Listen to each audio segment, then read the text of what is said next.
चीन का AI DeepSeek दुनिया भर के सवालों के भले ही जवाब दे रहा हो, लेकिन अरुणाचल प्रदेश के बारे में जब उससे पूछा गया तो उसने गोलमोल जवाब दिया। दरअसल भारत की एक टेक कंपनी ने इस बारे में जब डीपसीक से ये पूछा कि अरुणाचल प्रदेश एक भारतीय राज्य है, तब डीपसीक ने इस बारे में गोलमोल जवाब दिया। और वो गोलमोल जवाब ये था कि डीपसीक ने ये कहा कि मौजूदा समय उसके पास इस बारे में कोई जानकारी नहीं है और कोई और बात करें। तो कुल मिलाकर के चीन के इस एआई डीपसीक के सामने आखिर अरुणाचल प्रदेश को लेकर के कोई स्थिति स्पष्ट क्यों नहीं थी और कोई जवाब क्यों नहीं था, जबकि मार्च 2024 में भारत ने ये स्पष्ट कर दिया था कि अरुणाचल प्रदेश भारत का एक अभिन्न अंग है। यही नहीं, अमेरिका ने भी इस पर स्थिति अपनी स्पष्ट की थी। और ख़ास बात ये भी है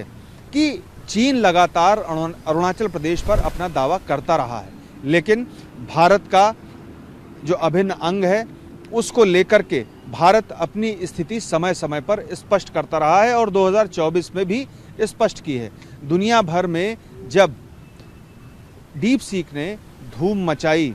और भारतीयों ने भी इसको सराहा, क्योंकि ये बहुत कम लागत में आपको सुविधा प्रदान कर रहा है, लेकिन इसके बावजूद उसके पास अगर अरुणाचल प्रदेश को लेकर के स्थिति स्पष्ट नहीं है और साफ जवाब नहीं है तो तमाम आशंकाएं खड़ी होती हैं।